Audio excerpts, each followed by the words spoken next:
minus 2.0 precisely. Capcom, looks like the last item we need here is a stir on the H2 and O2 at their convenience. Okay.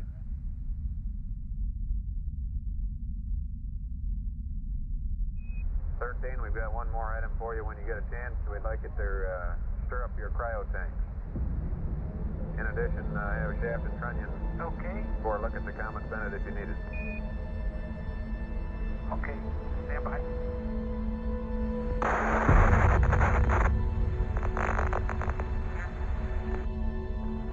Hey, Houston, we've had a problem here. We got more than a problem. Okay, listen, you guys. We've lost fuel cell 1 Say again, and 2 please. pressure. Houston, we've had a problem. Stand by, they got a problem. Main B, bus undervolt. Roger, main B undervolt. Stand by, 13, we're looking at it.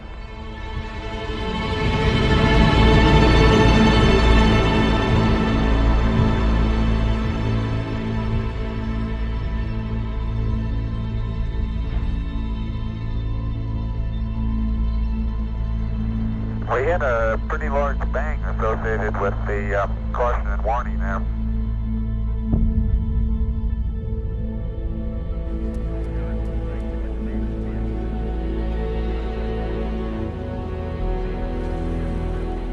What was going through my mind is, we're a long ways from home. We were hit with something we didn't expect. We were hit with something that we just, our wildest imagination, all our what-if thinking, they never expected. That damn room was in serious confusion. And it took me a while to come to that conclusion, but it was true. And I'm not sure that Mission Control knew what to do at that point. I says, Chris, we're in deep shit. We were still trying to grasp the total scope of this problem. One of our fuel cells had died, and the second one's dying. And from a standpoint of everything we had, you know, that's not a possibility. I mean, that's not a survivable situation, yet the crew's surviving. But the key thing to me was time. We needed time to think. We needed to pull this team together doing something that had never been done before.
Tim Peak, as you work your way around the mass canister there, feel free to look at the load pads and get some situational awareness. When I'm trying to describe to somebody what I do for a living, I always have to ask, have you ever seen the movie Apollo 13? You know, that big room where all the people sit, that's where I sit, that's what I do. When you describe your job, they ask, what do you do at NASA? And I said, I'm a flight director. And they look at me kind of quizzically. And I say, you know, the guy with the vest and the buzz cut? I have had a chance to meet a few of those guys. I really admire everything that they stand for and what they were able to achieve. I think it's kind of amazing that out of nothing, they built this great institution.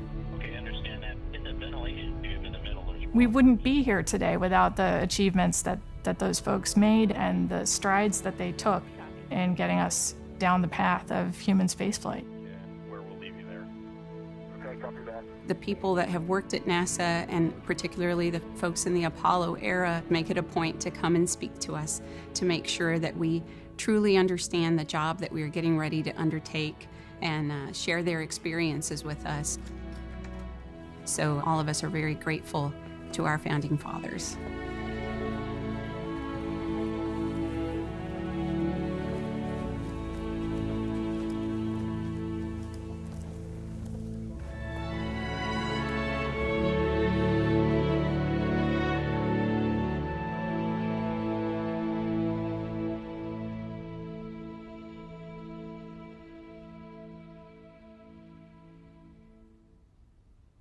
I grew up in both Oklahoma and Texas. And I used to sit outside at night and I'd gaze at the moon. Never occurred to me that we would land people there. I still go out and I like to enjoy gazing at the moon, but I don't look at it the same way I did when I was growing up. It's a different moon to me now. My childhood was directed by my father, who was a drunk, and he was a womanizer, and he was a gambler. I left Philadelphia, where we ended up living, when I turned 18. I said, I've had it. I'm getting out of this hellhole, and I joined the Army. And they made me a weatherman, of all things. When I was a senior in high school, I guess, I took an aptitude test, and it said that I should either be a funeral director or an engineer. And so I went to the library and checked out a book titled What Engineers Do. And it really intrigued me, and I said, that's what I want to be. I want to be an engineer. I was born in a little town in Pennsylvania, coal mining town. My dad worked in the coal mines for a while. But growing up, I was really fascinated with airplanes, so I built a lot of model airplanes, and I hung them from the ceilings, little balsa things, learned how to put the paper around them and shrink it. You know, they got to look pretty good. Aviation plants need men to design the planes of the future. I went to Virginia Tech during World War II. I was studying mechanical engineering, but I wanted to be a baseball player, not an engineer. But I knew it wasn't good enough. I thought I was going to be this great baseball player, which I wasn't. You know, I was going nowhere. Somehow I ended up going to this junior college studying merchandising. The 2 years I spent there, I really didn't learn a lot, even about merchandising. I learned how to smoke cigarettes, smoke cigars, drink whiskey, and chase girls. That's what I learned. And I did a good job of learning that. And then everything changed.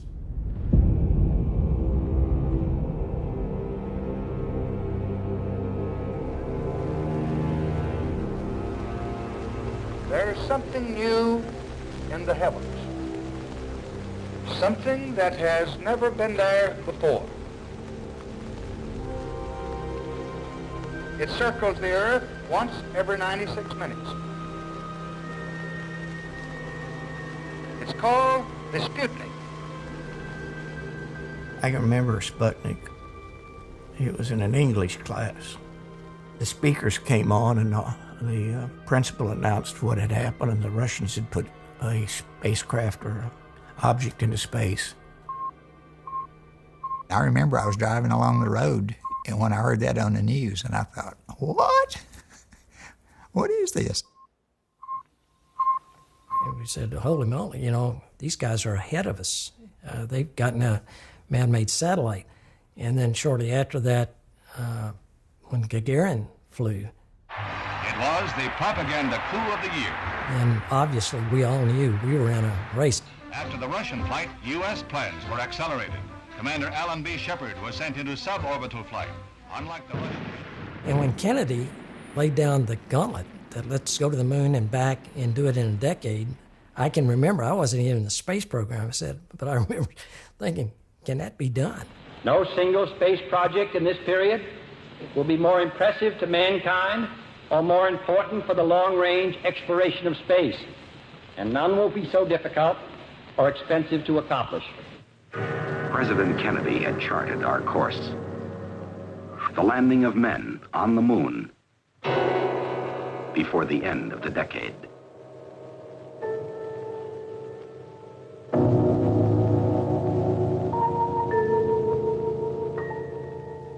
We didn't know smuts about going to the moon, about the environment we were going into, or the mechanical aspects of what was going to be required of us. These things are pretty complicated. They may not seem complicated today, but they were complicated as hell back then.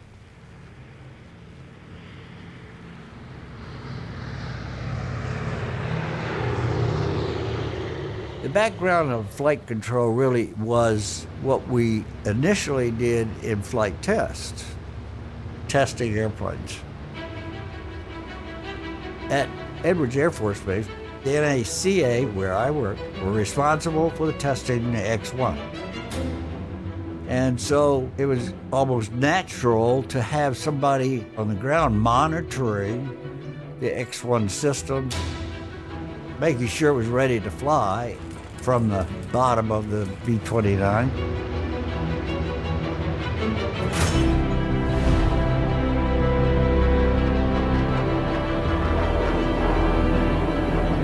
And they were able then to monitor the performance of the vehicle, but also the performance of the test pilot.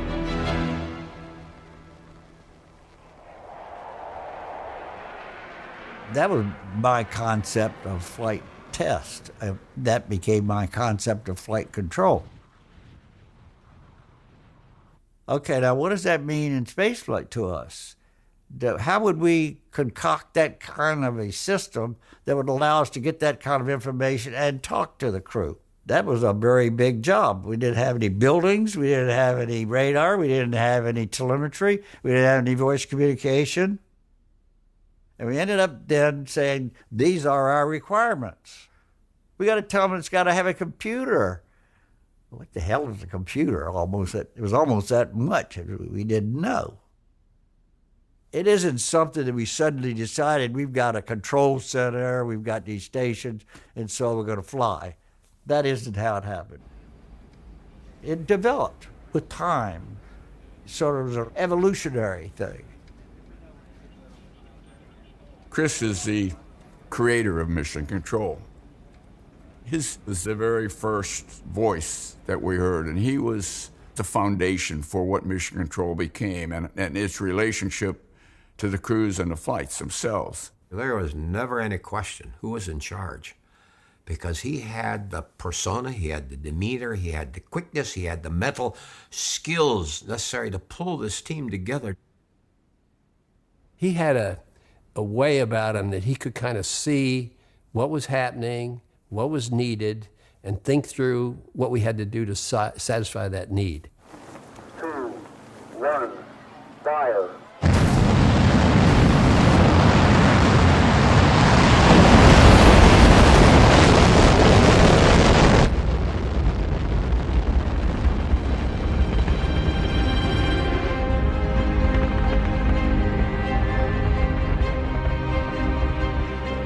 Oh, that view is tremendous.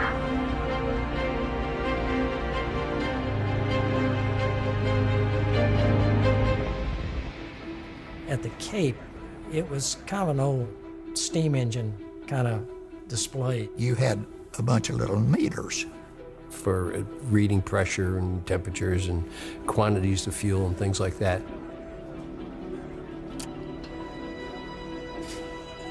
When we got the goal of going to the moon, that was a really much bigger step than Mercury. So the pathway to build a control center in Houston, equip it for the digital age, and make it work that way was a big step for us from what we had done at the control center at the Cape.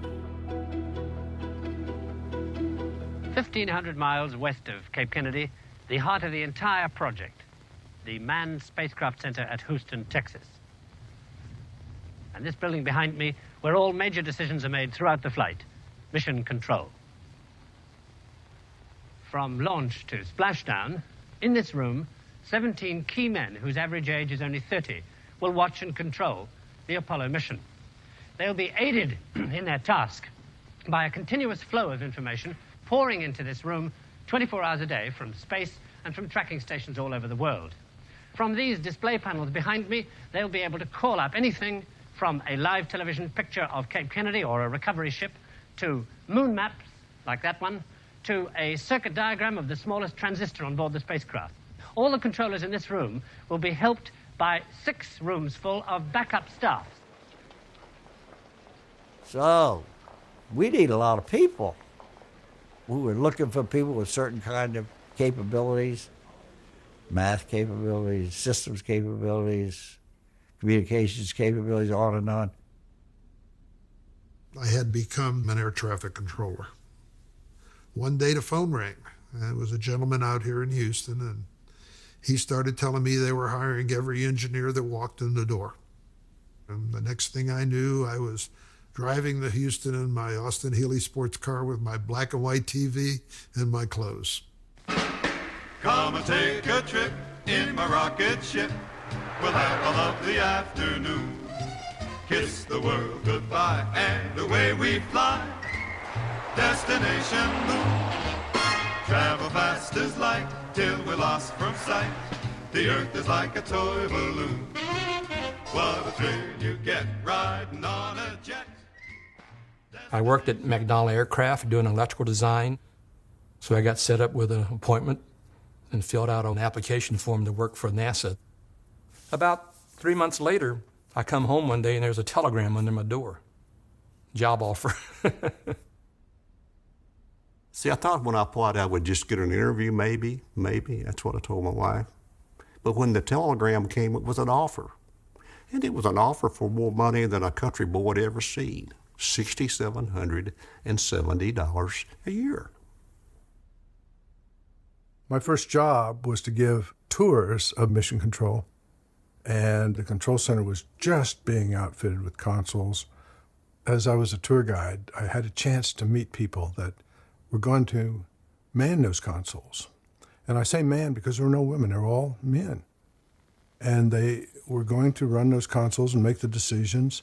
And they didn't have much time, but they had a little bit to tell me what they were going to do, at least what the basic job was of each position.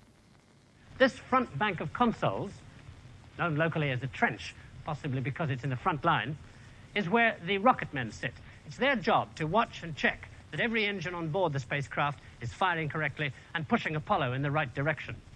Right behind them here, the flight surgeon. His console has 2 normal screens like everybody else's, but here in the middle, on this screen, he can monitor the physical state of the astronauts second by second throughout the flight. Next door to him sits the capsule communicator. An astronaut himself, he's trained with the crew and speaks astronaut jargon, and so acts as a kind of interpreter when a particularly difficult order has to be passed from flight control to the crew. Next to him, along this bank of consoles, the men who check all the systems on the spacecraft. And behind them all, the boss, the flight director himself. He coordinates everybody's effort and uses that to assume responsibility for minute-to-minute decisions on the state of the mission throughout the flight.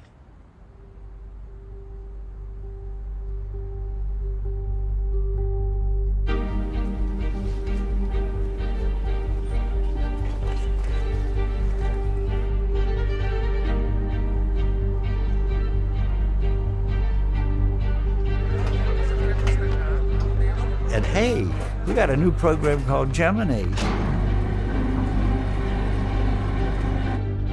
Why we got Gemini? Well, all these things we got to do to go to the moon, we're beginning to figure it. We got to do some testing. We got to do some stuff that proves we can do this stuff. 5, 4, 3, 2, 1, fire.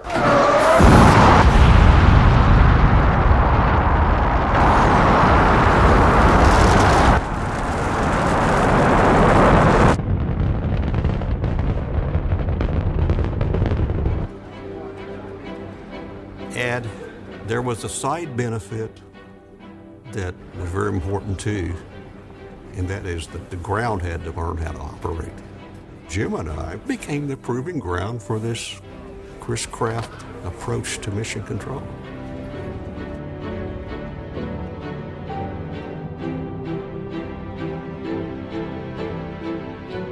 So for the team in the control center, Jim and I became the big step up.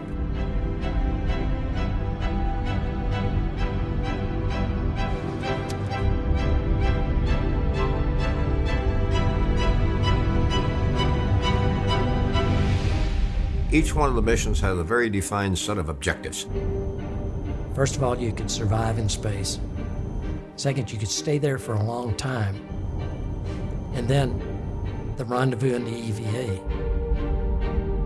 Spacewalks and all this kind of stuff.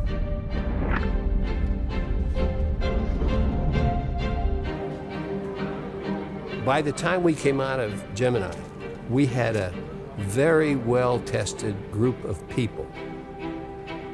And when we got to Apollo, we just had to blow it up, make it just had to be bigger. So we were ready to take on the rigors and the difficulties that Apollo presented to us.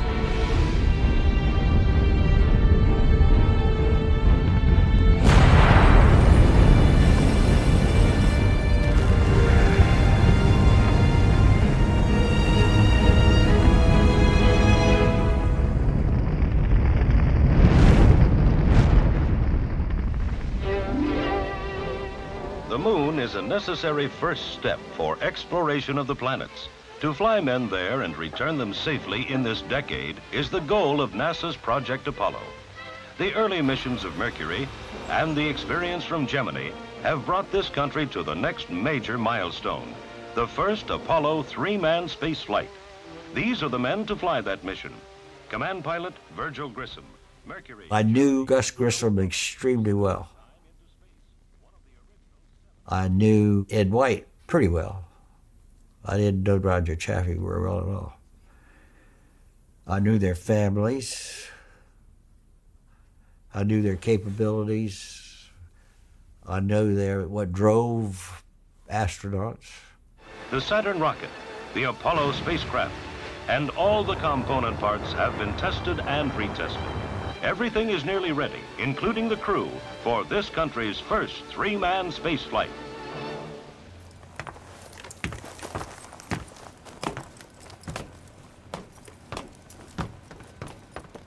On Apollo 1, we were trying to get the first manned flight off. And there was push. There was obviously, and that usually happens at the beginning of a program. And we were having trouble with the spacecraft. We knew that there was bad workmanship. We knew that the wires were exposed. My introduction to the Apollo program after I came off of Gemini was that they were conducting a live pad test with the crew in a flight condition on the pad at the launch site in Kennedy. Most of that activity was directed by the Cape. I mean, they were in charge of it. We were just monitoring. But the Cape was really responsible for it. So I don't know if they felt any pressure to get that test done or not. The way the hatch was designed, it's sealed from the inside. They were buttoned up in a spacecraft at 16 pounds per square inch of pure oxygen. I don't think any of us recognized the seriousness of the danger we had put the crew in. If you got anything that'll burn, and if it ever catches fire, it's just going to be a holocaust. So I was sitting there watching all the data coming in, listening to the dialogue, absorbing this stuff, learning. I was back in my office doing paperwork, but came back to be the flight director. And Gus says, I'm ready to go. Finally, after bitching like hell about the fact that he couldn't hear somebody or he couldn't talk to somebody. But how are we going to get the moon if we can't talk between 2 or 3 buildings? And so we were taking a break. They were going to see if they could fix the comm. And some of the guys stood up and went outside the room. But for some reason, I hung back for a second. I had something to do, and I still had my headset on. And all at once, You know, I heard it. Fire. And then there was some silence, and then there was a bunch of noise, just noise. I couldn't tell what it was. Wow, it all happened just right quick. We were sitting there, and you hear the crew. We heard the shouts from the crew. Egress, egress. I said, hey, get back on here. There's something going on. And then from then on, it was impossible to do anything about it. Of course, you're just in shock.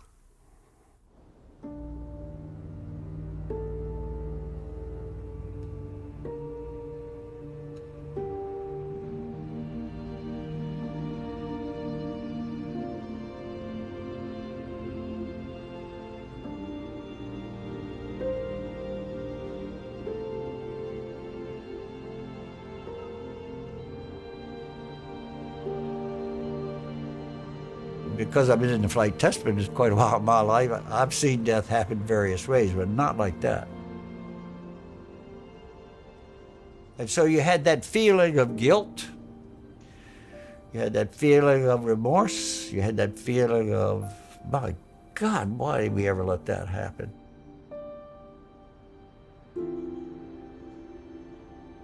I think that we killed those three men. It's almost murder.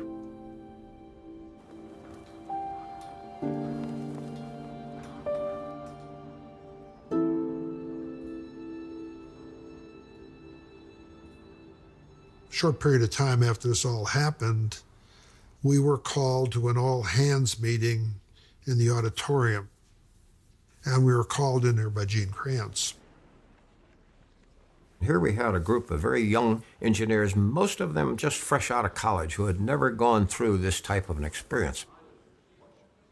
The first thing that you do is to identify what your part in this failure was all about. And Gene commenced to tell us that we were all responsible for killing the crew. That we had not done our jobs. We could have gone to the program manager and said, look, we're not ready, but we didn't. So therefore, we will never do this again. Our teams in mission control will be known by two words. He said to us, I want you to go back to your offices, and on your blackboard, whiteboards that we had, I want you to write tough and competent on that board. And I don't want you to ever remove it.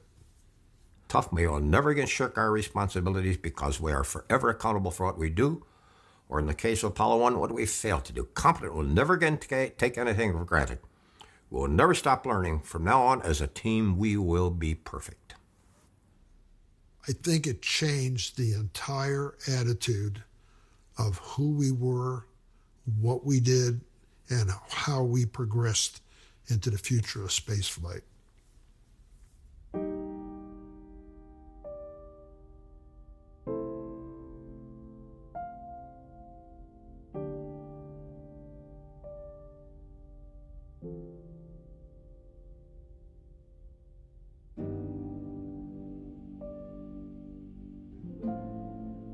It's my opinion and an opinion of many others.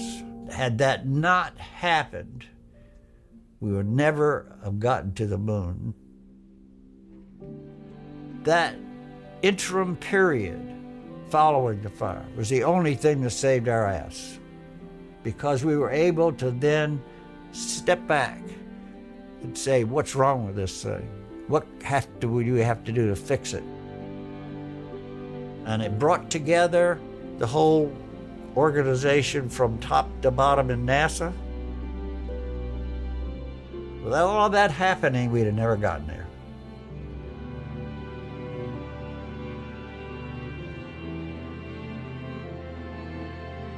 We had leaders actually all the way from the top that told us, you know, get the job done, and they didn't try to do it for us. We worked for people that were great leaders.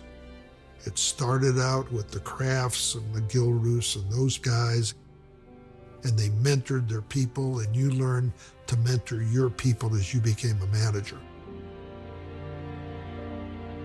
To be a leader, you have to be willing to accept the responsibility that requires you to do that. And that's what people don't understand about management. They don't understand that it takes a commitment that you're willing to accept. I became notorious for saying what the hell I thought. I want to hear what you have to say, and I might give you hell if I don't like it, but that's tough. Go away and come up with another idea that I might like. And I express those kind of thoughts to people. That's where I got my management forte. People liked it.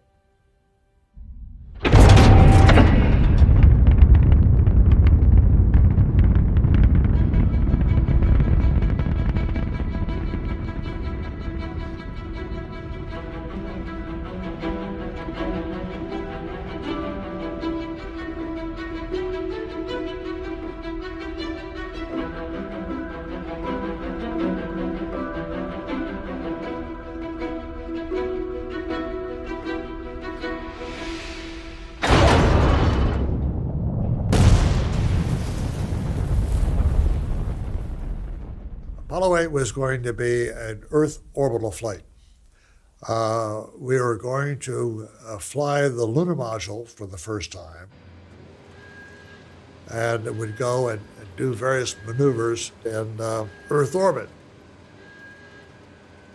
Well, they delivered the lunar module to the Cape, and it was a horrible piece of hardware. They couldn't get the damn thing checked out. And as a result, it was way behind schedule, and it was not going to meet the schedule now of the command and service module, which was coming along very well.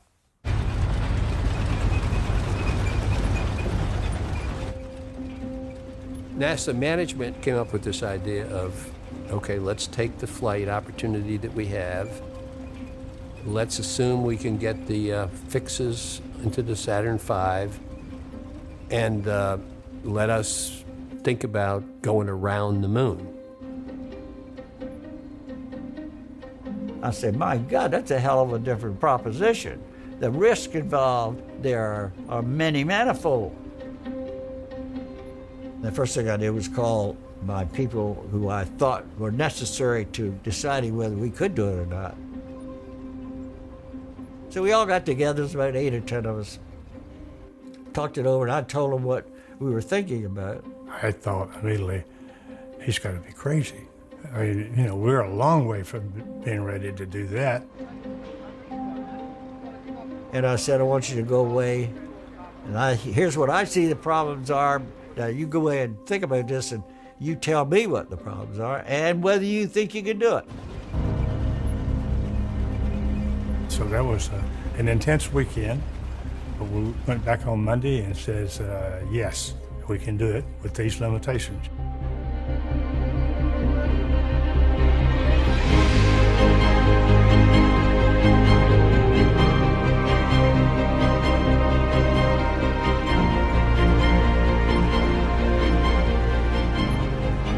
So we walked off from Apollo 7 after we got that all wrapped up, and bang, they made that announcement. It was like, you're gonna do what? We're gonna send a spacecraft out on a trajectory that's only gonna miss the moon by 60 miles. It was incredible. So, if all goes well, at 10 minutes to 2 on Saturday afternoon, that's 10 minutes to 8 in the morning here, Borman, Lovell and Anders will be sitting up there 1 minute from launch on a mission that has more risks in it than the Americans have ever tolerated before, and on a rocket that has only flown twice.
There was a real sense of the magnitude of what we were doing within the control center. We quadruple checked every number that we sent up to the crew. You know, nobody said anything to each other, but you could just tell, you know, by looking around that, yes, he's having the same thoughts that I am. This is no simulation. This is for real. Apollo 8, Houston. Go ahead, Houston. Apollo 8, you are go for TLI. Over. Roger, understand. We're go for TLI. Translunar injection, TLI. When they did those things, you knew you were on your way. I mean, it was no time to come back except to go around the moon and come back, you know. Now he's counting 4, 2. Ignition. It put us on a course to the moon, 25,000 miles an hour, all the way, and we could actually, if we wanted to, coast all the way to the moon. Trajectory, guidance, flight dynamics, everybody in the front, what's called the front trench of this control center, says they're happy. That includes the booster.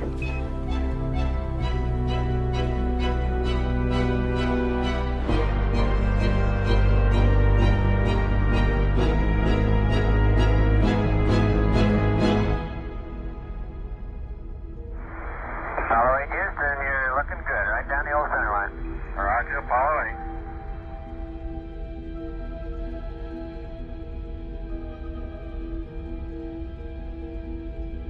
During the Apollo 8 mission, I was not directly involved. So I had the luxury, and it was a luxury, of feeling the emotions that I'm sure the people in the viewing room were starting to feel. The emotions that the people out in the world were watching. I mean, they were watching this crew go to the moon and basically describing it.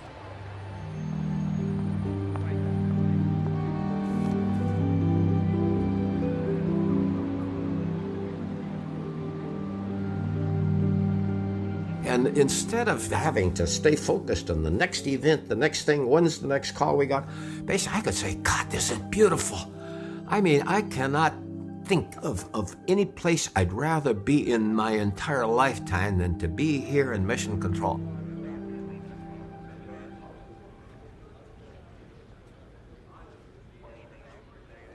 This is Apollo Control, Houston, at 68 hours, 52 minutes into the flight of Apollo 8. At this time, Glenn Lunny has gone around the room taking a status check with his flight control team. We look go, we continue to stand by, and this is Apollo Control, Houston. Here we go. I was on duty for the lunar orbit insertion, and we start falling towards the moon, and it's getting bigger. There's a 2-hour orbit around the moon, and when you go behind the moon, you have about maybe 50 minutes of where you can't see the vehicle. Well, that was a very eerie feeling. You know, we had, here we're going to the moon, been talking back and forth with the flight crew all of the way, and then we have loss of signal, you know, LOS, and we can't talk to him. Apollo 8, Houston, 1 minute to LOS, all systems go. Safe journey, guys. Thanks a lot, troops. We'll see you on the other side. Mission Control said, you're going to lose communication with us at such and such a time, and to the second, that's when we lost communication.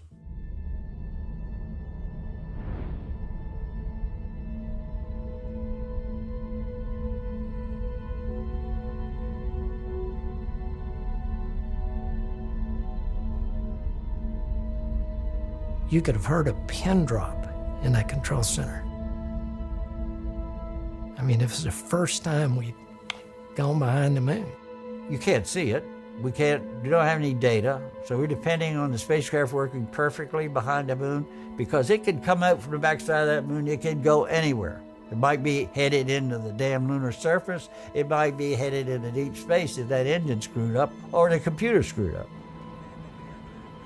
So I'm up pretty tight.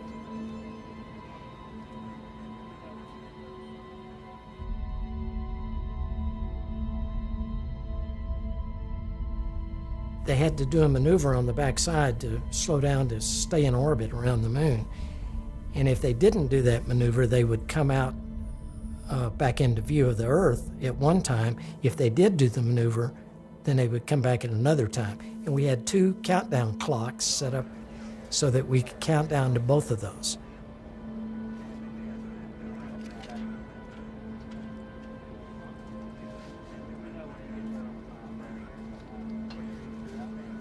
Apollo Control Houston, mark 1 minute from predicted time of acquisition. Apollo 8 Houston, over. Apollo Control Houston, Jerry Carr has placed a call. We're standing by. We've heard nothing yet, but we're standing by.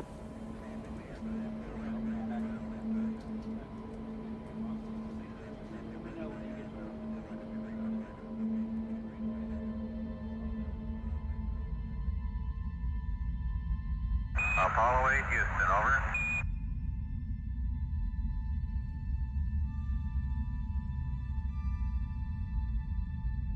We've got it. We've got it. Apollo 8 now in lunar orbit.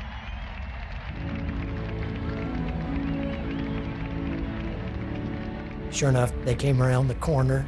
The burn had gone fine. They were in orbit. There's a cheer in this room. This is Apollo Control Houston, switching now to the voice of Jim Lovell. Very complete. Our orbit is 160.9 by 60.5. Apollo 8, this is Houston. Roger. Good to hear your voice.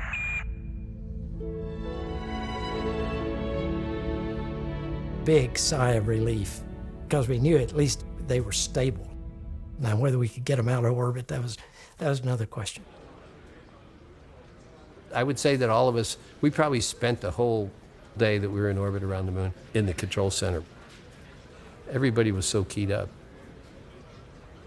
Then, you know, towards the end of the stay, Frank Borman comes on, says, you know, they have something to say. We are now approaching lunar sunrise, and for all the people back on Earth, the crew of Apollo 8 has a message that we would like to send to you.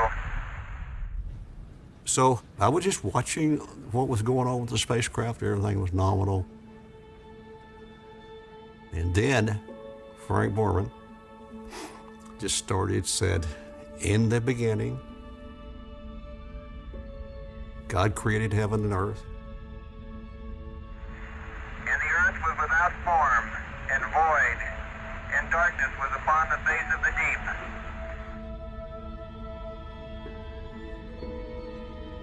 It hit me like a ton of bricks. And then it hit everybody at Mission Control Center, I think, whether they were faith-based or not, like a ton of bricks. That made the hair stand up on my neck.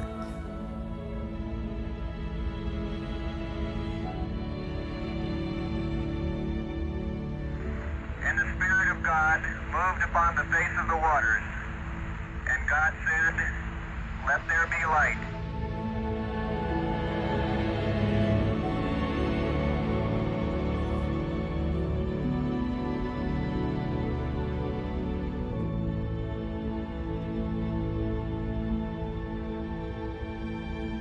It was such a moment. None of us knew that was going to happen. And, you know, I'm not ashamed to admit I was crying. God said, "Let the waters under the heaven be gathered together into one place." It just rang the right bell for everybody. And if you thought about it for 40 years and asked yourself, well, what could you have said that was better than that, there wouldn't have been another answer. We engineers are not poets, we're not good at that, but I mean, it was a profound effect on everybody that was in the control center. And from the crew of Apollo 8, we close with good night, good luck, a Merry Christmas, and God bless all of you on the good earth.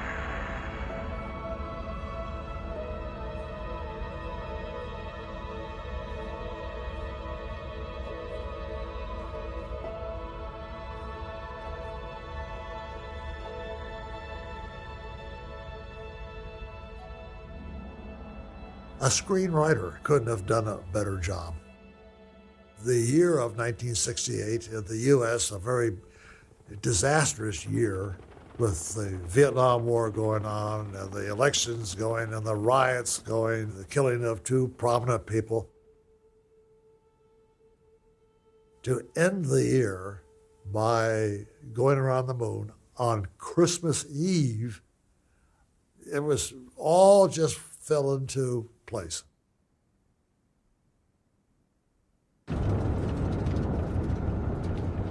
Fighter comes up, I can see your jets firing just as clear as a bell.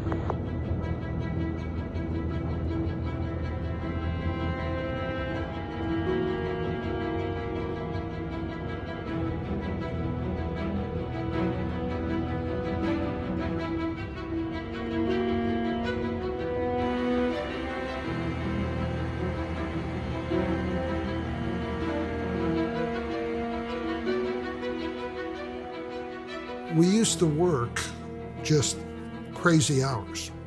We would run 10 or 12 launch sims a day. And it was grinding. We were so consumed with these flights and exercising them and so on that we never really had sufficient time to savor them. It took a toll on the family, you know. We weren't around that much. The wives took over, they did all that.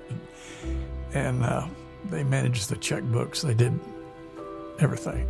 If I could go back and do it all over with again, I wouldn't do it.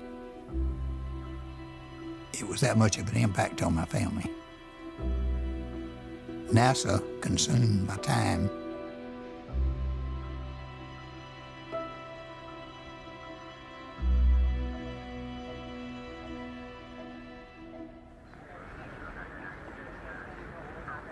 The simulation team had a little room right off the front of the control center with a glass window. They could see us. And when we ran a simulation, which was a training exercise, it included the control center, it included the crew, the actual crew usually, over the simulator, and we were all interconnected both data and voice-wise. So it was really a way to check out all the ground systems and develop procedures. Because if they didn't work in the simulator, they weren't going to work for real.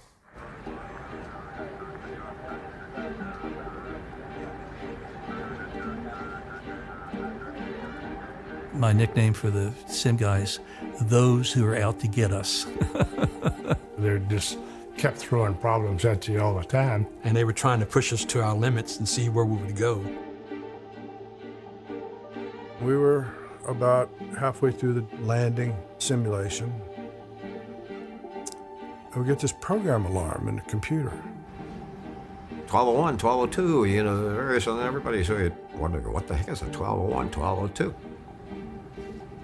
Program alarms was the computer's way of telling us, you're asking me to do too much. They were very unfamiliar, at least to me. I called my back room. Jack Garman was an expert at computer programs, and he didn't know. So I said, "Flight, something is happening. I don't know what. Abort." In mission control, when we wrote the mission rules, you need 2 cues to call an abort. And that was when we started the debriefing. Simulation supervisor came in and said, "Well, you had 1 cue. What was your second one?" And there was total dead silence in that room. After the debriefing was over, Gene said, "I want you to get that team together and you tell me which alarms you're going to continue on and which ones you're not."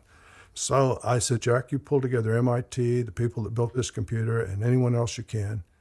Come up with a list, brief me on it, and that's what we'll write as a rule." And that's exactly what Jack did.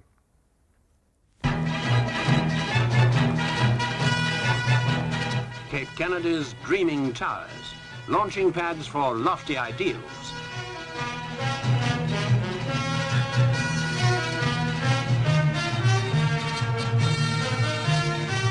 Collins, Armstrong, and Aldrin, the 3 men chosen for mankind's most historic mission to reach a new world and return with a handful of dust. The scientists were not very happy that we hadn't done everything they wanted to do. And I had said to them, look, I'm not going to listen to any more of the things you want to do.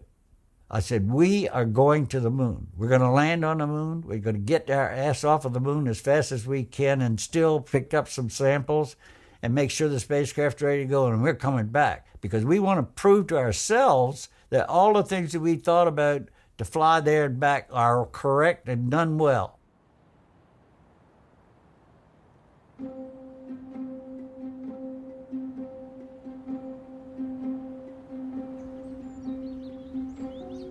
It was time for Apollo 11. And there was a lot of emotions in the control center. The team was comfortable. The team was satisfied that we had done everything we knew how to do to be sure that this was as safe as we could make it. We had a security guard. This guy here is exuberance. And he comes up and says, so you're gonna land today, Mr. Cranston. All of a sudden, that was different. The room was already starting to fill up, not just in mission control. The controllers on that shift were coming on duty, but also there was a visitor's viewing room, and it was filling up with every NASA manager that had ever had anything to do with Apollo.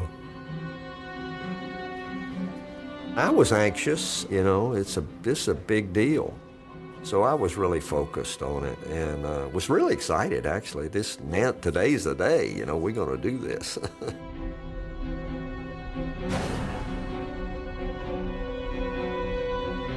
Roger, Eagle, time got. Roger, how does it look? The Eagle has wings. Roger.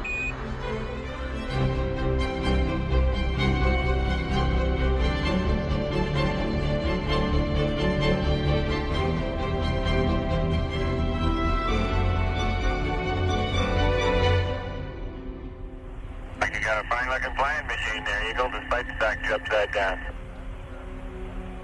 Somebody's upside down.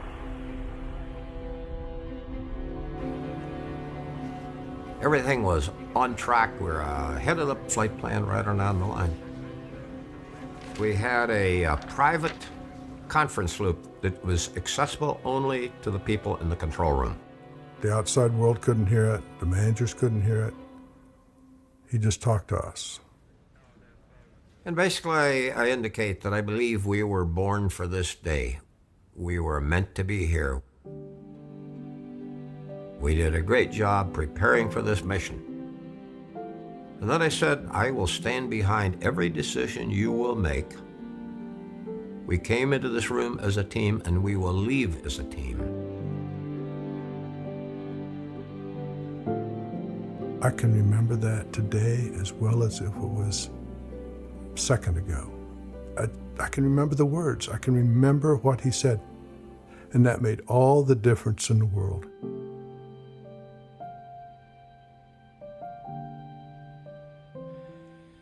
And then I said, GC, go to battle short. And he went up and locked the control room doors, and these doors would not be reopened until we had either landed, crashed, or abort. This is Apollo Control at 102 hours, 12 minutes into the flight of Apollo 11. We're now 2 minutes, 53 seconds from reacquiring the spacecraft, 21 minutes, 23 seconds from the beginning of the powered descent to the lunar surface. Fine control, where's the burn attitude? Roger. Houston Eagle, how do you read? Bye-bye, Eagle, we're standing by for your burn report, over. Here's the moon, and here's the orbit you're in. And here you do PDI, powered descent initiation. And Krantz goes to every position, there you go or no go. You gotta be go or we ain't gonna start that burn. Okay, retro, go. Vital, go. Guide, go. Control, go. Telcom, go. Ginsey, go. Ecom, go. Surgeon, go. Capcom, word, go to continue PDI. Principal challenge was, did I have enough information once we started down? And we have to update the computer's knowledge of altitude above the lunar surface. Okay, we got data back. Radar flight looks good. Raj. Good news. Landing radar catches on at 39,000 feet. I thought my big problem for today was over. Unfortunately, it was just starting. Program alarm. Standing by. The 1202. 1202. 1202. Oh my goodness, one of those codes that we had during the sim. It was like this. The sim wasn't exactly that, but it was close. And I was frantically trying to remember which code that was. Well, when that came, I thought we were dead in the water. 1202 alarm. Yeah, and the same thing we had. Give us a reading on the 1202 program alarm. We get the information and it says 1202. But I'm still trying to remember. And Jack Gorman is screaming, "Steve, it's on our little list." And I just finally, by the time I see my list, he was about several seconds before I was. And I said, We're going that flight. We're going that alarm. Roger, we got you. We're going that alarm. If it doesn't reoccur, we'll be go. and that took us all of 20 seconds, maybe. But that's a lifetime in the middle of powered descent. Bales knew that it was still flying a machine and we were still going. Delta H is looking good now. Roger, Delta H is looking good Okay, now. all flight controllers, hang tight. Should be throttling down pretty shortly. On time. Okay, all flight controllers, go for landing. Retro. Go. Fido. Go. Guidance. Go. Control. Go. Manual Telcom. Go. attitude control is GNC. good. Ecom. Go. Roger, Surgeon. copy. Go. Capcom, we're go for landing. Eagle, Houston, you're a go for landing, over. Roger, understand. Go for landing. 3,000 feet. Time alarm. 1201. 1201. Roger, 1201 alarm. Same time, we're go, flight. Okay, we're go. We're go, same time, we're go. And then as he pitched over, there's a big boulder field down there and he can't land. 2,000 feet. Into the ag, 47 degrees. Roger. There's craters in there, there's big boulders in there. Pretty rocky area. Somebody said that Armstrong thought he was a 50-50 chance that we did get to land or have to abort it. I think he was probably the coolest hand out there on that day, and he had thought about this 100 times or more in terms of landing it. 600 feet, down at 19. He had to level off, then he had to fly horizontally to get over this boulder field. Well, that took a lot of extra gas. As we kept going down, the low-level sensor tripped and said the fuel dropped below this point. Low level. Low level. Now we're almost to run out of gas. Fuel critical. I started the stopwatch. We're down at 1 lunar G hovering, and I know how fast that uses fuel. I know how many seconds are left. Eagle looking great, you're go. I was giving him a running commentary from Mission Control, and Deke Slayton was sitting to my right. He was director of flight crew operations, and he punched me in the side and said, "Shut up, Charlie, let them land." I think we better be quiet. Right. 400 feet down at 9. Okay, the only call-outs from now on will be fuel. Gate forward. Okay, Bob, I'll be standing by for your call-out shortly. On my stopwatch, I put a little piece of Scotch tape and said, okay, at this point now, we'll have 60 seconds left. A little further, we've got 30 seconds left. And a little further, we got 0. We were set up so that the astronaut knew when you reached a point, either he's going to land or he's going to abort. I'm convinced that within 100 feet of the moon, and I'd have called an abort, he would have continued his descent. Okay, 75 feet. Guys looking good, down a half. Roger. 60 seconds. 60 seconds. Now that control room got quiet. It just felt like everybody was just glued to their consoles and holding their breath. The last 10 or 12 seconds of that landing was very tense. You know, are we going to do this or not? Down 2.5. And I was looking at the altitude and I thought, we're not going to make it. There's no way. There's too much altitude for us to drop. What I didn't know, we were in a crater. And when they come up to the lip of the crater, you know, they come along here and I'm showing this much altitude. When they come over on the plateau, bam, it did a step jump.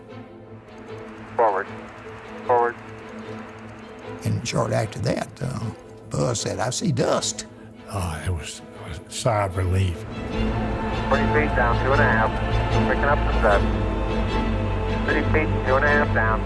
Break shadow. And half a 30. 4 forward. 4 forward, drift into the right level. 30. 30 Down a half. 30 seconds. Forward. Good.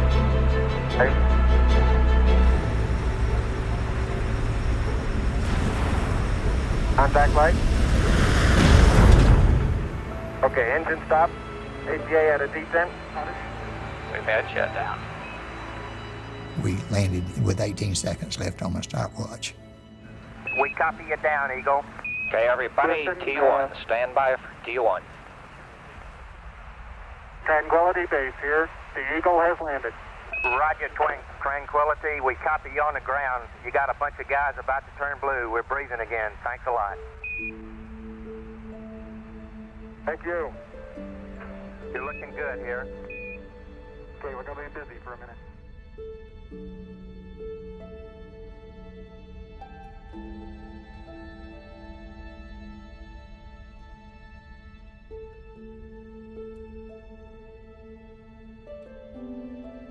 Then it finally dawned on us, we just landed on the moon. We're not talking about landing in an airport or something here. We're talking about landing on the moon. Okay, keep the chatter down in this room.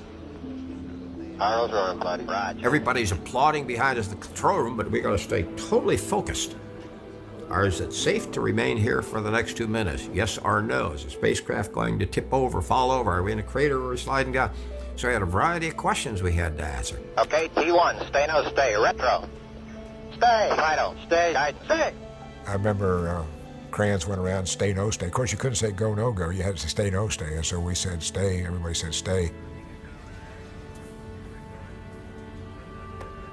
Right after the final stay, no stay, somebody grabs me by the shoulders, and I looked up and I said, oh my God. It says Chris Crafton was also in charge of the software, of the computer software, managing it before the first Apollo flights. And so he knew what could have happened. He knew the rules pretty well. And that was really quite a thing.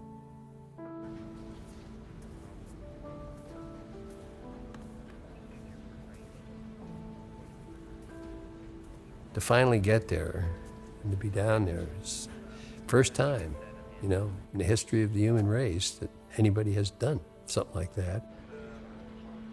And it's like the team delivered this. It was impressive. This was the ultimate testing of the teams and mission control and the culture that was established there. And eventually we did a shift change. And I stopped to get something to eat, some breakfast. And as I walked in, I bought a newspaper. Well, that newspaper is about 3 inches thick. I still happen to have that newspaper, by the way. And I sat down at the counter and I ordered my scrambled eggs and I'm drinking my coffee and I'm looking at all of this. We landed on the moon, all the things. And 2 guys walked in and sat down next to me. And one of them said to the other one, he said, I landed in Normandy on D-Day. And I'm listening. And then he said, I was never prouder to be an American than yesterday when we landed on the moon. It then hit me what we had done.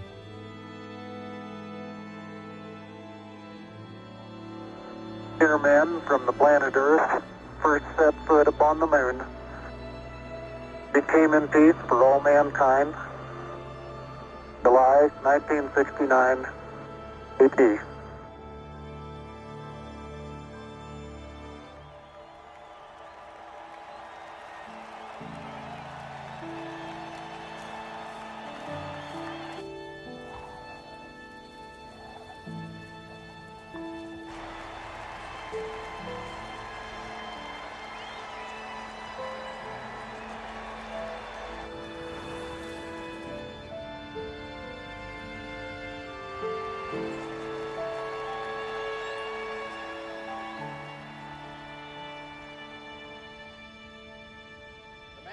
been selected tonight to receive this Group Achievement Award for the whole 400,000 who in one way or another have contributed to the success of this program is a young man.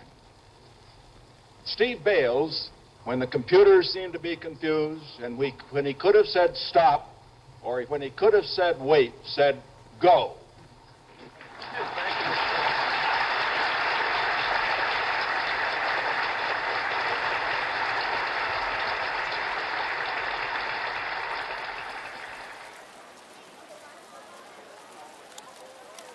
Apollo 12 started off just like any other mission. A countdown for Apollo 12 still going at this time. Project officials are still keeping a close eye on this weather front that has moved into the area more rapidly than anticipated earlier this morning. The weather front... I got a Flight Awareness Award. So I got to go down and watch the launch. T-minus 20. I'm sitting out there in the rain, 3 miles away. We have guidance internal. 10, 9, 8, ignition sequence start. 6, 5, 4, 3, 2, 1, 0. All engines running, commit, liftoff. We have liftoff, 11:22 a.m. Eastern Standard Time. That Saturn V is a powerful vehicle. And once one lights off, you can feel your clothes pulsating. Tower clear. Engine roll program and this baby is really going. I'm feeling pretty spunky.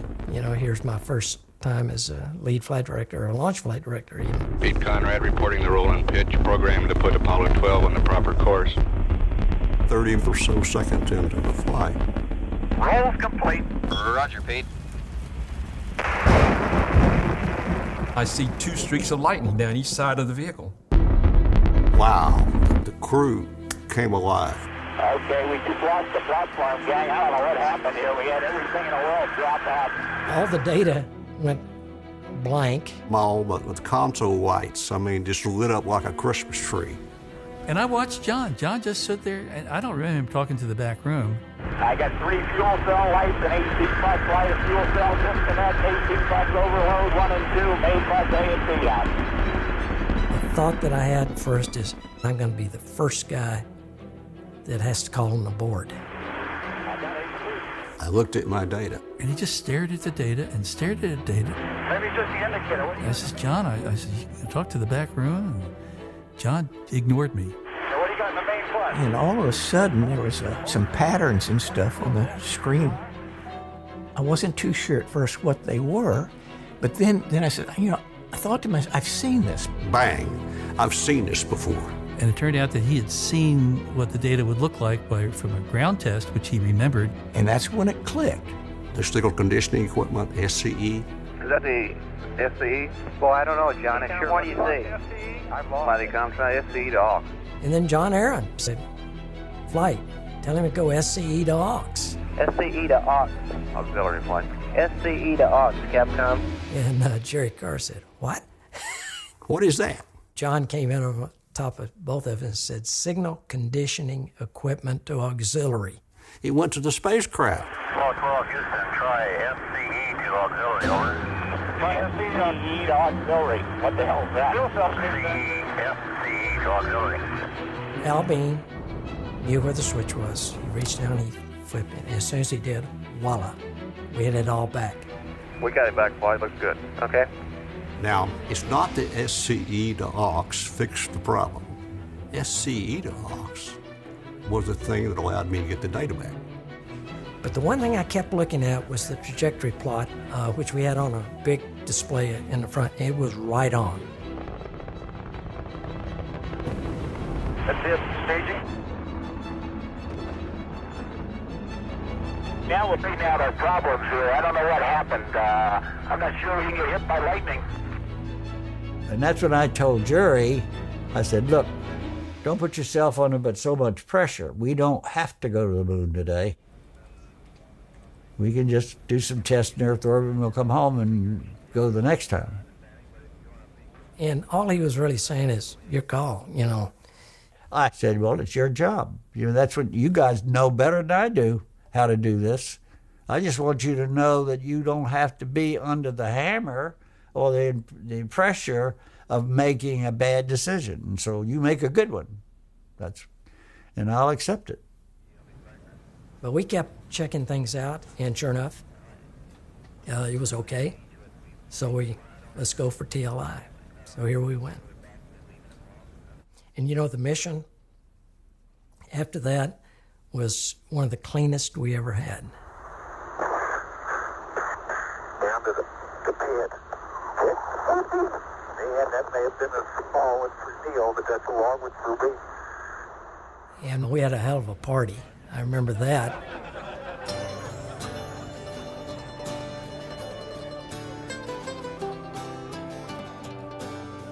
After splashdown, we would go down to the singing wheel and all have a beer together. We would party and have just a great time. Splashdown parties were a lot of good-natured joking back and forth with the other disciplines. Like, boy, you really screwed that one up today. It was eyeball to eyeball, pointing fingers and shaking fists at each other. You didn't pull any punches, but everybody was friends. There's no doubt about that. I mean, we were all in this together.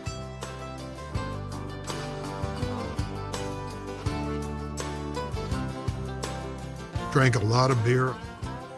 It was really a terrific time.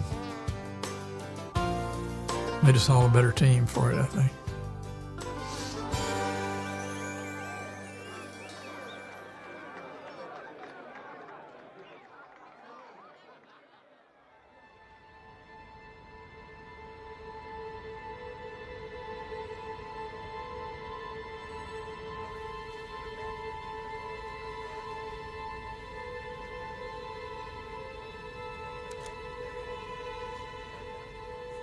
I got to the control center, and I was due to go on shift an hour later. Everything seemed to be going fine. This is the crew of Apollo 13. Wish everybody there a nice evening, and we're just about ready to close out our inspection of Aquarius and get back to a pleasant evening at Odyssey. Good night. Thank you, 13. Normally, the last hour of the 8-hour shift, we would prepare the crew for their sleep period. And there are certain things that we had in the checklist that had to be done. One of the items was stir to cryos, oxygen and hydrogen. ECS econ. Go econ. You getting your stir now on the O2? So we stirred to cryos. And all hell broke loose. What's the matter with the data, econ? Heater current looks normal. Okay. We got more than a problem. Okay, listen, you guys. We've lost fuel cell 1 and 2 pressure. We lost O2 tank 2 pressure. See, you want to look at it? And temperature. Houston, we've had a problem. Okay. Stand by, they got a problem. Well, basically, I had a whole bunch of problems reported to me. I was wondering which one he was talking about. We had a pretty large bang associated with the caution and warning there. Okay, stand by, 13. We're looking at it. I came in and plugged it back in, sat down next to Gene. The first reaction is, well, look, maybe we're having an electrical problem here, and it affects the telemetry and the instrumentation. You see an AC bus undervolt there, Econ? Negative, flight. We may have had an instrumentation problem, flight. Roger. I said, I think we've had an instrumentation problem, flight, and that was probably the biggest understatement in the history of manned spaceflight. I mean, I couldn't have been more wrong. Well, let's get some recommendation here, Si, if you got any better ideas. Actually, I got a little panicky. You know, when you begin to panic, this gorge comes up in your throat where you get to the point of fight or flight, and a fleeting thought of getting up and going home did pass my mind, and of course that was not an option, and I knew that. Can we review our status here, Si, and see what we've got from a standpoint of status? What do you think we got in the spacecraft that's good? Stand by, flight. So, and then when I got settled down, I said, you know, it does appear we've actually lost 2 fuel cells, and I really don't know why.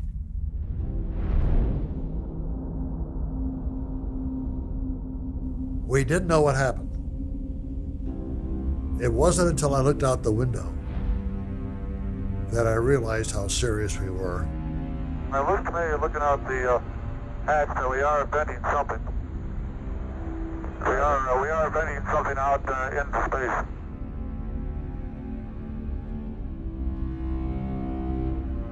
When I saw that oxygen being expelled, I realized it was not just the oxygen, but the electrical power and the propulsion system. Roger, we copy your venting. It was beginning to dawn on the control center that maybe this is a real problem that we got here, and it's not going to go away. Flight, we're going to hit 100 psi in an hour and 54 minutes. That's the end right there. And that is where basically my frame of mind changed to survival mode. And I called my controllers and say, okay, our flight controllers, settle down, quit your guessing, let's start work on this problem. Okay, now let's everybody keep cool. Let's make sure that we don't do anything that's going to blow our electrical power with the batteries or that will cause us to lose fuel cell number 2. We got the command module system, so we're in good shape if we need to get home. Let's solve the problem, but let's not make it any worse by guessing. Here is a bulletin from ABC News. The Apollo 13 spacecraft has had a serious power supply malfunction that could cause the lunar landing mission to be terminated early. As soon as we heard it, we all came in to do what we could to help out. People came from everywhere, all across the country. When I got there, of course, I went to the back room. It was chaos. They were still trying to recover their sanity from what had happened, and they were beginning to regroup. And I didn't initially put on a headset. I just walked behind the consoles and listened to them over the voiceways what problem they were working. That damn room was in serious confusion. And it took me a while to come to that conclusion, but it was true. Failure was for quite a while during that period of time. May not have been an option, but it was out there lurking in a dark sky. It was just almost daring us to make a mistake. Okay, 13, this is Houston. It appears to us that we're losing O2 flow through fuel cell 3. They were slowly losing electrical power, and it wasn't going to be long until all the fuel cells were offline, so now we're on entry battery. I walked up and sat down next to the ECOM Cy Liebergut, he was on, and I said, Cy, this problem, you're not going to fix this one. So I said, you got to shut the command module down. And you can imagine the reluctance to do that. Flight Econ. Go ahead, Econ. The pressure in O2 tank 1 is all the way down to 297. We better think about getting in the LEM or using the LEM systems.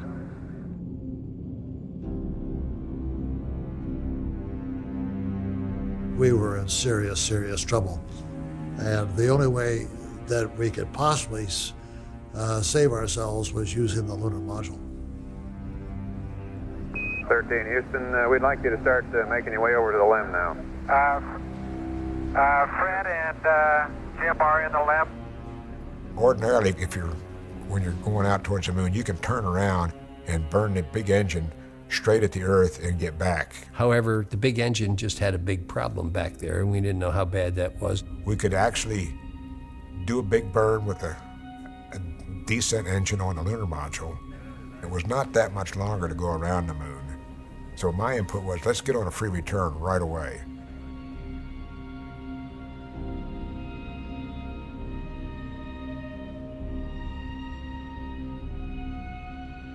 This is Apollo Control Houston. Here in Mission Control, we're now looking towards an alternate mission, swinging around the moon and using the lunar module power systems because of the situation that has developed here this evening. I had to maneuver to get back into an attitude which Mission Control figured out. And there I learned something very important, because the lunar module had never been designed to be maneuvered with the command service module attached. So I literally had to learn in a short period of time how to maneuver the spacecraft. But I got that technique, fired the lunar module engine, and that put us back on the free return course.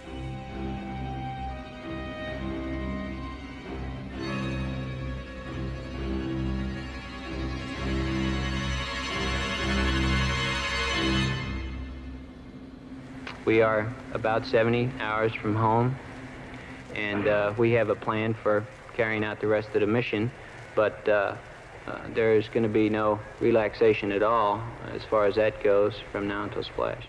I did not appreciate how much reaction we were getting from the outside world. It didn't sink on me till later how connected everybody seemed to feel with these three guys. You know, they didn't even know them and didn't know their names or anything, but the whole world seemed to be united and pulling for this to come off well. The situation is extremely critical and we're monitoring it at all times. We'll be back with another report at 12:30, and then you can see a full analysis of what's happening at 1 o'clock.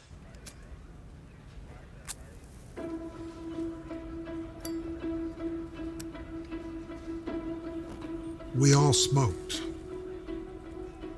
And when I say smoked, we really smoked. When you went into the control room, you came in that side door, and when you opened that door, a cloud of smoke came out the door. That's how much smoke there was. Apollo 13 brought out some very interesting things, because it wasn't like you got cleaned up and dressed to come to work and put on your shirt and tie and brushed your teeth and used your underarm deodorant. You went running, right? We were there for 35 hours straight. I think I wore the same set of clothes for at least 3 or 4 or 5 days. I slept in the SSR on the floor. I was under a table back there. It was pretty ripe. Sleep meant nothing. Change of shifts meant nothing. Personal problems meant nothing. There was only one thing for 48 hours that the entire team of people, led by Mission Control, the guys could not solve their problem up there in space. There was only one thing on their mind: to get those guys home. We had been trained to think, don't ever give up as long as you've got options. And we never ran out of options. The team was just nonstop. The whole way back, people just kept inventing new things, new innovations, and new ways to do things. It's a question of having this incredible ability to basically make sense out of things that were almost beyond our comprehension, and find the piece parts where we could start fitting them together and start pulling this puzzle back.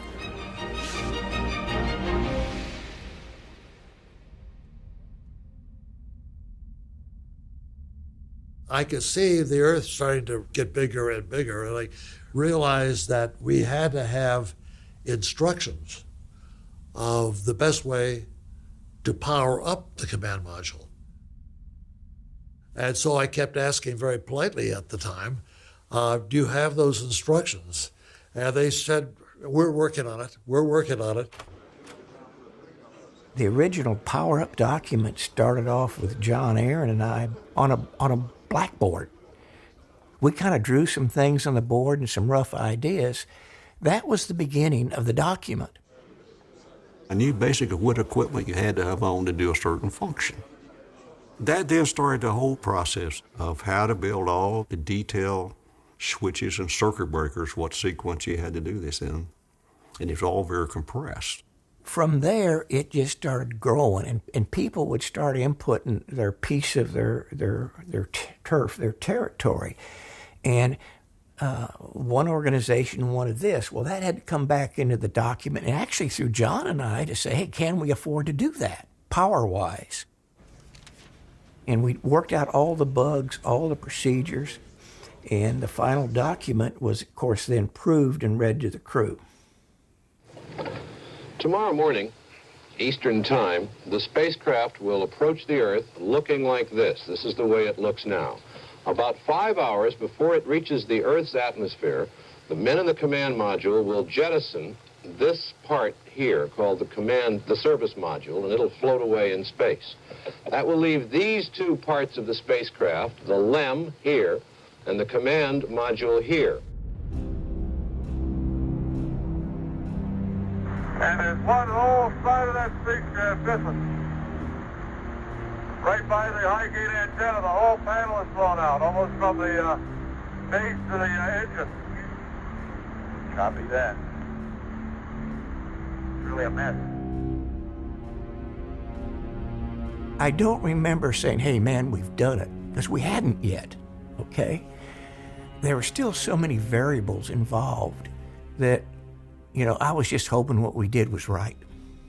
We didn't know whether the explosion that we now knew had occurred, what the entire effect was on the command module. We don't know whether the heat shield's been damaged or what, and has everything we have done to save the crew going to work. I know all of us here want to thank all you guys down there for the very fine job you did. That's a firm, Joe. Tell you, we all had a good time doing it.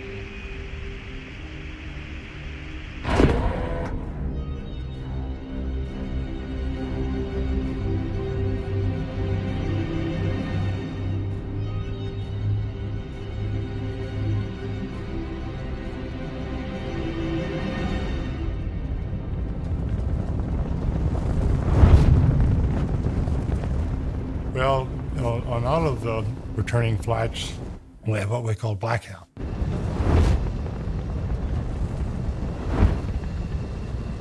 There's a period where they black out because of ionization, the heat. And you couldn't communicate through it, so they couldn't talk to you and you couldn't talk to them.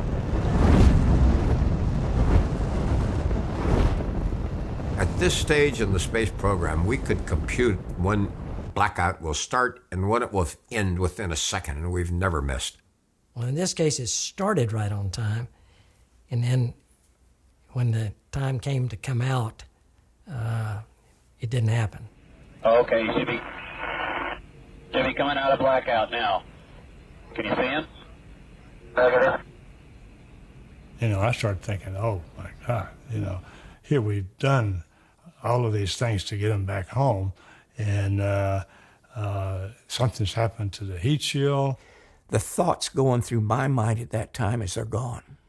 There were concerns relative to the management chain. They're buzzing around that we might have damaged heat shield or all that kind of stuff. And that's to the point where and I think this is true of every controller, you put out of your mind those things you have no control over.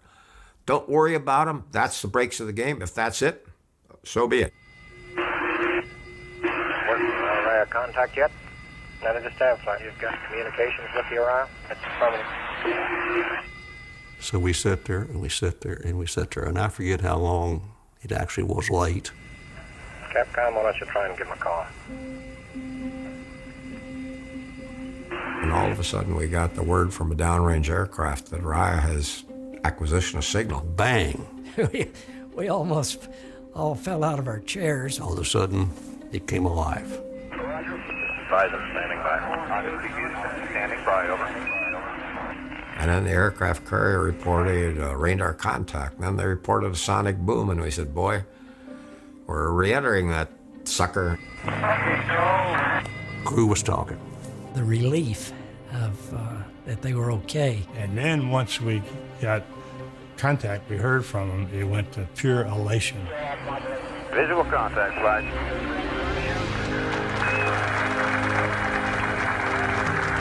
Odyssey Houston, we show you on the main. It really looks great.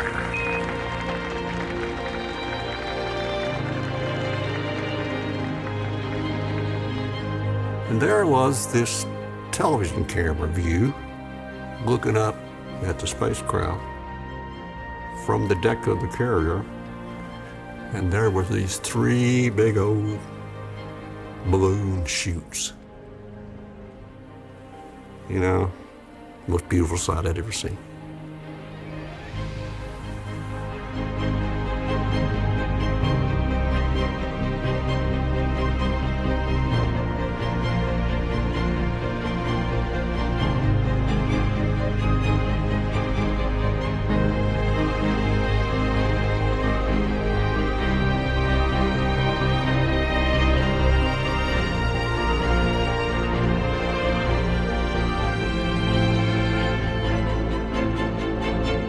The key thing is, until that crew is on the carrier deck and we hand over responsibility for mission control to the Aircraft Carrier Task Force commander, and when that is complete, then we can start our celebration. And here they are.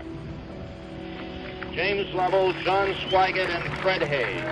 And celebration is always in 3 phases. We light up the ceremonial cigar. You pass the things out right around the line. And now you open the control room doors, and our backroom controllers can come in and join us. Those are the real heroes of 13, because they're the ones they're the people who gave us the answers. And the 3rd phase in celebration is pass out American flag to every controller. And this is the tradition that Jerry Bostic started back when we set our first spaceflight record as Americans in rendezvousing 2 spacecrafts. So the end of the mission is one of total exhaustion, total feed, total exuberance. That, yes, our crew is home, they're safe, and we did what we set out to do.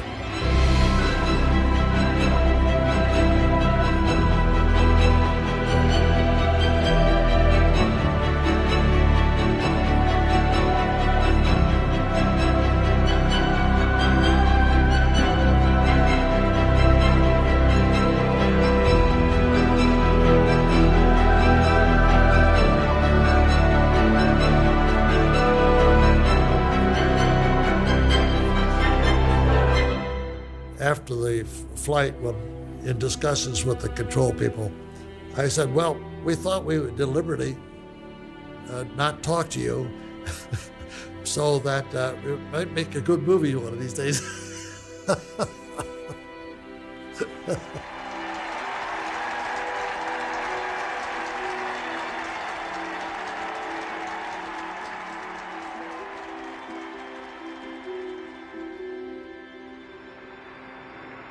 Three, two, one, ignition. Right away, Houston.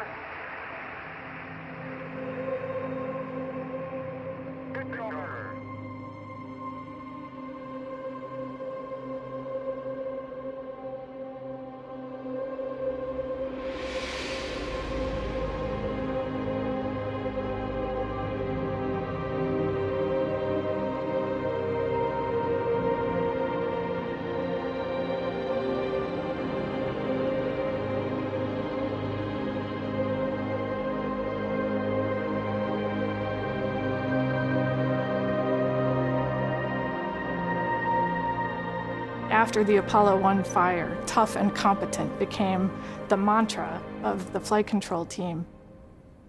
Those are still the core of the principles and the foundations that we live by. I don't think that has diminished at all. Guys, you can start opening your cuff checklist to page 7. We are in a terminate case. Our key priorities are always crew safety, vehicle safety, mission success, and those don't alter. But what mission success means changes over time. Those folks that flew the early missions, they set the standard. They went through the fire for us, and we try to live up to the excellence that they demonstrated every day.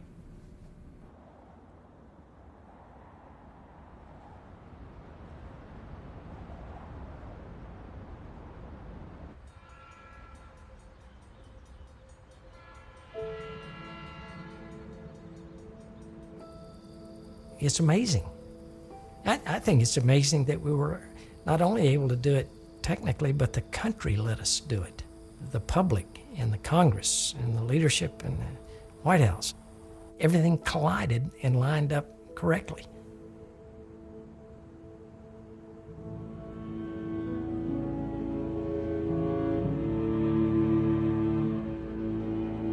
had the feeling of what it meant. You know, we're making history. I think all of us did.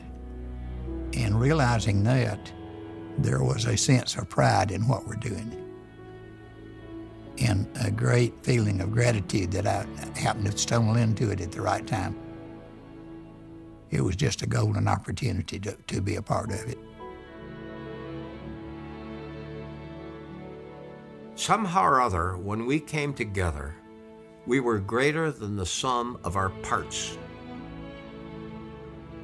We became capable of doing what in most cases would be considered impossible.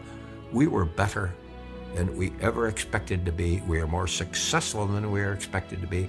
And really, with the exception of a bad accident in the launch pad, we brought every crewman home. We, the astronauts, we were always the tip of the arrow. But Mission Control were sort of like the feathers. They pointed us in the right direction. They made sure we were going to get where we wanted to go and get home safely. I'm just proud of the people that were involved. They never let me down. They never let the system down. They never let NASA down. They never let the country down. And if you're looking for patriots, they are they. Every one of them.